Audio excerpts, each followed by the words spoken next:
Bismillahirrahmanirrahim. Assalamualaikum warahmatullahi wabarakatuh. Alhamdulillahirabbil alamin. Wassalatu wassalamu ala asrafil anbiya'i wal mursalin sayyidina wa maulana Muhammadin sallallahu alaihi wasallam wa ala alihi wa ashabihi wa man tabi'ahu bi ihsanin ila yaumiddin. Amma ba'du, rabbi shrah li sadri wa yassir li amri wahlul 'uqdatam min lisani yafqahu qawli. Puji serta syukur marilah kita panjatkan kehadirat Allah Subhanahu wa taala yang telah memberikan kepada kita semua beribu-ribu kenikmatan. Salah satu nikmat yang dampaknya luar biasa adalah nikmat kesehatan. Sebagaimana yang kita tahu bahwa dalam masa pandemi ini Allah masih memberikan kenikmatan berupa kesehatan yang sehingga pada hari ini kita semua masih bisa beraktivitas sebagaimana biasanya. Sholawat beriring salam tercurahkan kepada baginda alam Nabi Muhammad SAW, kepada para sahabatnya, kepada para keluarganya, para tabi'in, para tabi'in, dan juga kepada kita semua selaku umatnya. Para hadirin mustami'in yang dirahmati Allah Subhanahu wa ta'ala, pada pembahasan kali ini kita akan mencoba membahas tentang kajian akhlak, yaitu di dalam pembahasan kitab Bidayatul Hidayah yang dikarang oleh Hujjatul Islam Imam Al-Ghazali. Pada pembahasan kali ini kita akan membahas tentang adabul lisan, yaitu tentang adab lisan.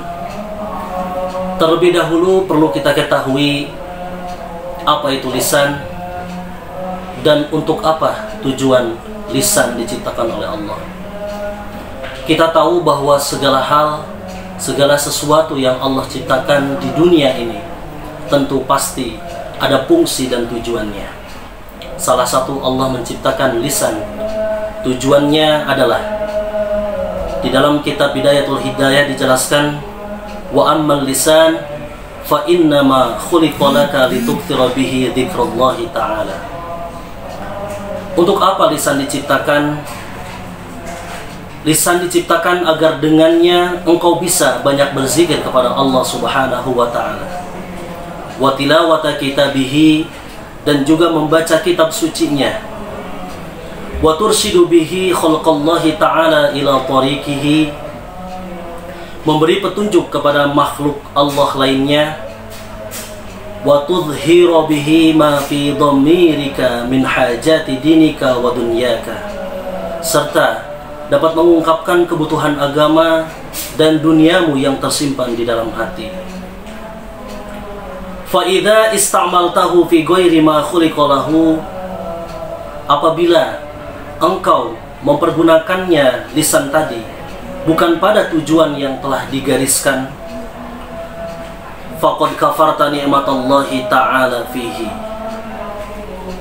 maka sesungguhnya engkau telah kufur terhadap nikmat yang Allah berikan. Hadirin para mustami'in yang dirahmati Allah, jelas Allah menciptakan lisan yang tadi sudah dijelaskan di awal, bahwa tentu lisan ini bukan serta-merta diciptakan, tetapi juga lisan ini merupakan salah satu anggota tubuh yang paling berpengaruh.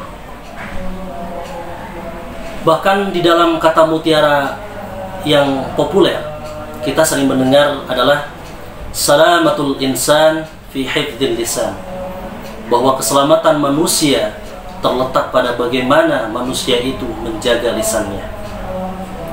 Kemudian ada sebuah kisah hamba sahaya yang bernama Luqman.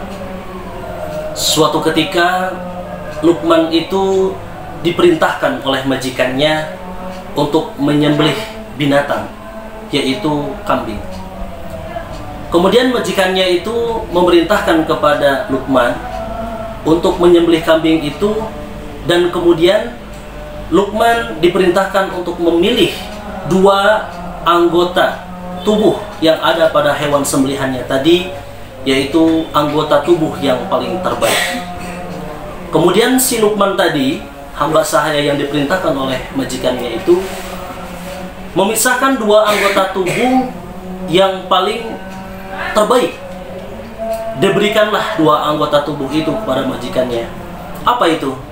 Yaitu yang pertama adalah bagian anggota tubuh lisan atau lidah. Yang kedua adalah anggota tubuh berupa hati.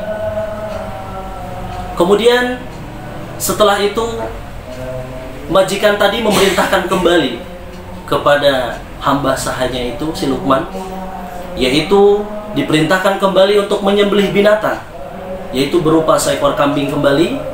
Kemudian diperintahkan juga untuk mengambil dua anggota tubuh yang ada pada hewan sembelihannya tadi, berupa dua anggota tubuh yang paling terjelek.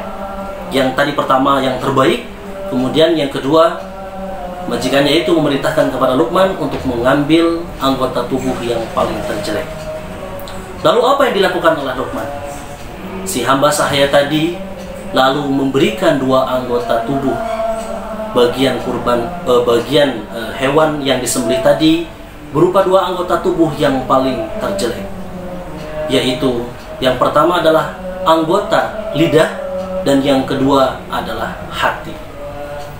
Dari kisah ini kita bisa mengambil kesimpulan bahwa dua anggota tubuh yang paling bisa menentukan adalah yang pertama lidah atau lisan, yang kedua adalah hati. Bagaimana manusia itu bisa menjaga lisan, berarti dia telah selamat. Kemudian bagaimana juga dia bisa menjaga hatinya, ketulusannya, dan juga menjauhkannya dari segala penyakit hati yang ada di dalam tubuhnya.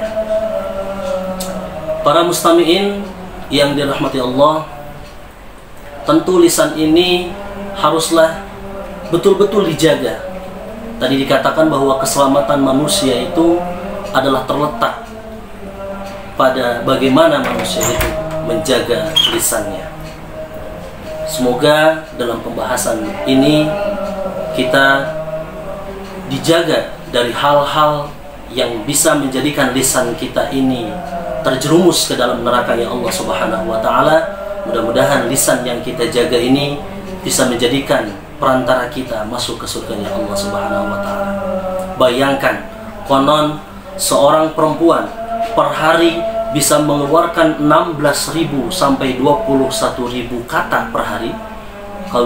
Kemudian laki-laki per hari bisa mengeluarkan kata 5.000 sampai 9.000 per hari. Jika kita bayangkan, andai kata ribuan kata tadi dikeluarkan adalah kata-kata yang menjelekkan atau menggunjing orang lain, astagfirullahaladzim, maka sesungguhnya tiada dosa yang akan dia dapatkan. Namun sebaliknya, apabila ribuan kata tadi yang dikeluarkan adalah kata-kata bijak, kata-kata yang baik, maka sesungguhnya pahala baginya.